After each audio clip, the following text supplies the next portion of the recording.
Rasulullah sallallahu alaihi wasallam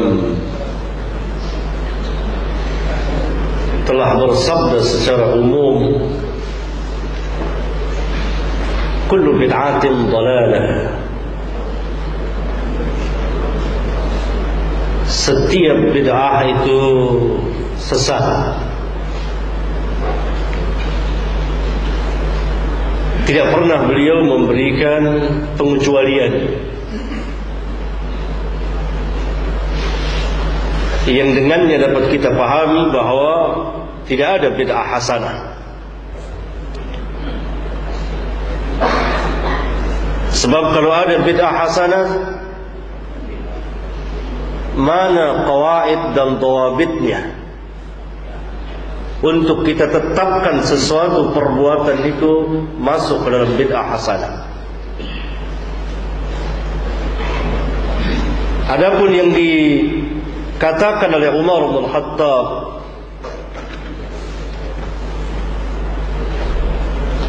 bukanlah bid'ah secara syar'iyyah, tapi bid'ah secara lugawiyah. Jadi kita harus bisa memahami, karena bid'ah itu bukan bahasa Indonesia, tapi bahasa Arab. Orang Arab sering mengucapkan lafaz bid'ah. Harus didudukkan apakah ucapan bid'ah itu bid'ah syar'iyyah atau lugawiyah. Secara lugah, lampu, pengeras suara dan lain-lain bid'ah secara lugah, bukan secara syar'iyyah.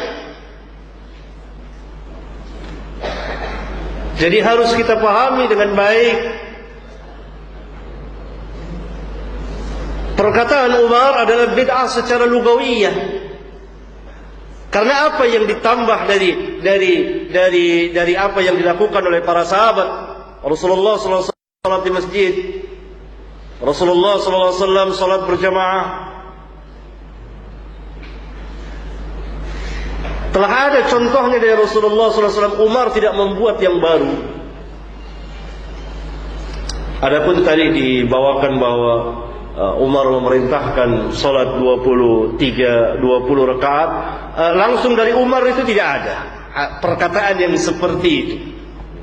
Tapi ada riwayat dikeluarkan oleh Imam Malik di kitabnya Al-Muwatta bahwa pada zaman Umar bin Khattab manusia salat 20 rakaat.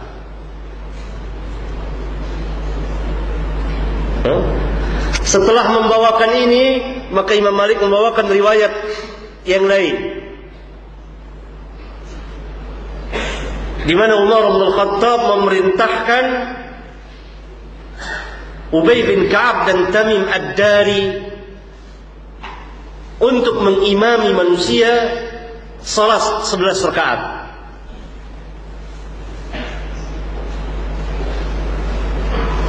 Kata ulama secara isnad, maka riwayat yang pertama dhaif, terputus sanadnya.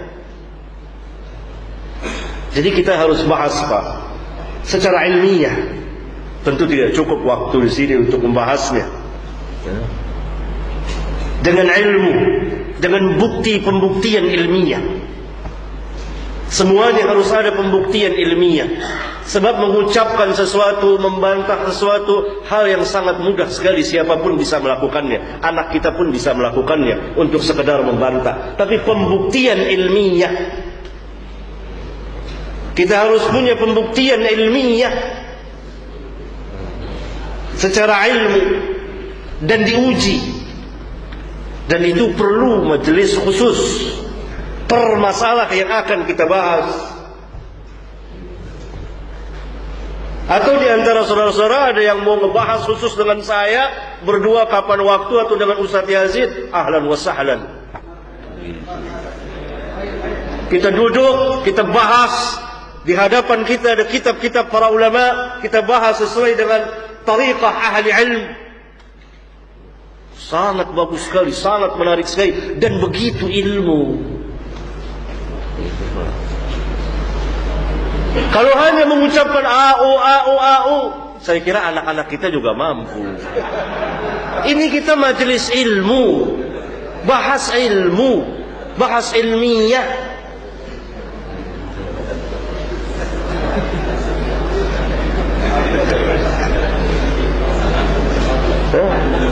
Jadi tidak lengkap, tentu kan terbatas. Saudara-saudara punya kebebasan. Saya di sini membahas, membukakan suatu permasalahan, pembahasan, tidak berarti langsung saudara harus ikut, tidak. Bahas ilmu. Kita bebas dari asabiyah. Bebas. Tidak ada la ikraha fid din. Tapi semuanya harus pembuktian ilmiah. Dan ini sering kami lakukan.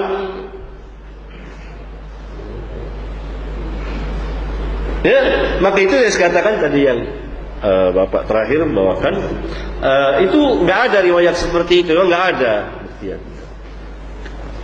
Adapun salat tarawih jumlah rakaatnya ada khilaf ilmiah di antara para ulama. Khilaf ilmiah di antara para ulama dari jurusan riwayat dan dirayatul hadis. Karena itu harus kita masuk ke dalam pembahasan hadis. Kalau kita masuki ruang itu, saya bicara tentang munqati, tentang mursal, tentang mudallis, tentang dhaif, akan panjang. Di antara saudara-saudara barangkali belum ada yang mengerti. Ada yang mengerti, ada yang setengah mengerti. Tapi yang intinya adalah permasalahannya bid'ah. Nah, ini perlu kita uji. Kalau ada bid'ah hasanah, maka mana, saya bertanya, qawaid dan dawabitnya itu apa? Apakah setiap perbuatan baik itu boleh kita masukkan dalam bid'ah hasanah? Bolehkah kita sebelum sholat tarawih azan dan qomat dulu? Boleh? Saudara siap melakukannya nanti? Bukan hanya ngomong, lakukan nanti. Saya mau lihat dengan mata kepala saya.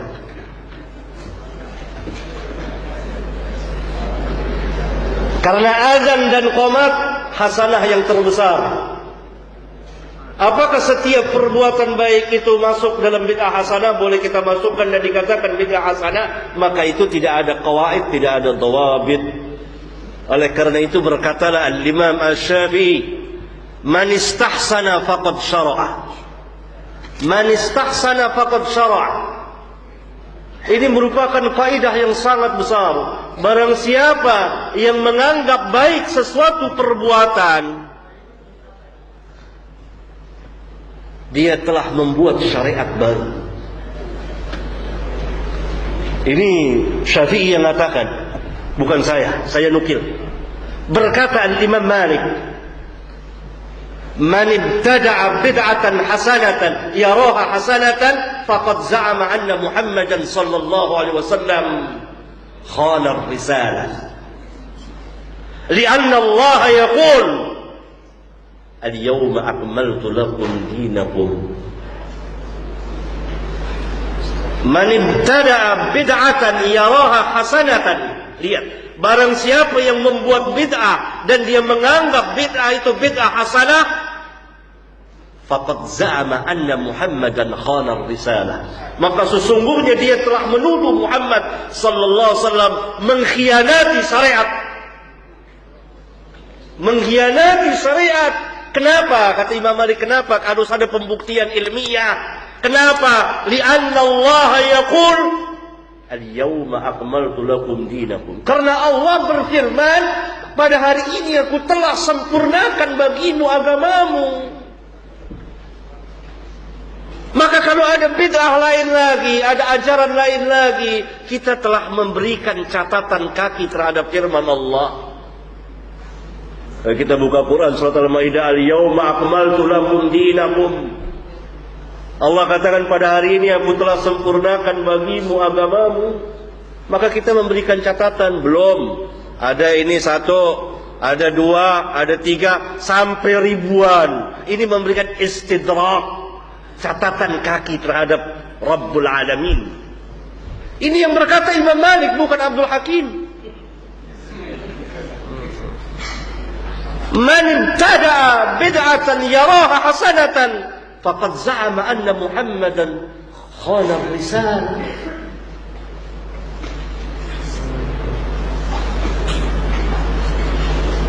Karena itu tidak ada qawaid dawabitnya.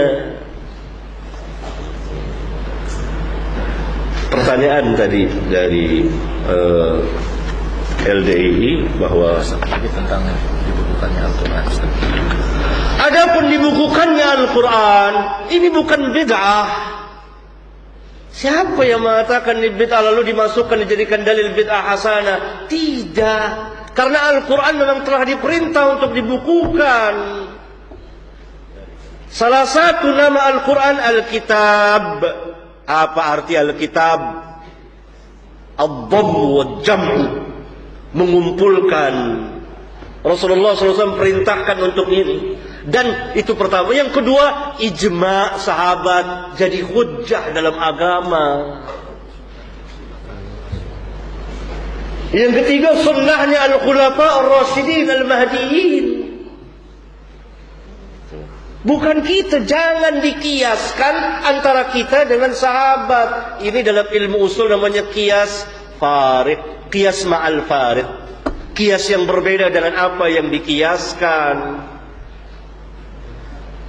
Adapun nuktat itu memudahkan orang. Asalnya bahasa Arab gundul, nggak ada titik, nggak ada apa-apa. Kalau sampai sekarang begitu, saya dan penanya dan antum semua nggak bisa baca. Nggak ada titiknya, dimudahkan. Masalihul mursalah namanya kata ulama dalam ilmu usul. Bukan bid'ah lalu dimasukkan bid'ah hasanah. Ini mencari-cari. Walhasil tidak ada satupun perkataan dari sahabat yang mengatakan adanya bid'ah hasanah. Tidak ada dari tabi'in, tidak ada dari tabi'ut tabi'in, tidak ada dari a'immatul arba'ah. Yang ada sebaliknya tadi saya bawakan dua kaul dari perkataan Syafi'i dan gurunya Imam Malik. Sebab kalau ada, maka jadilah agama ini buah tambahan manusia. Maka saya tantang, berani tidak azan dan qomat sebelum sholat tarawih? Kalau itu bid'ah hasanah, lakukan di hadapan manusia. Kita mau tahu apa tindakan manusia kepadanya. Tidak ada. Karena itu hasanah. Kenapa tidak boleh? Jawabnya tentunya karena tidak ada sunnah dari Rasulullah SAW. Nah jawabannya adalah jawaban para ulama.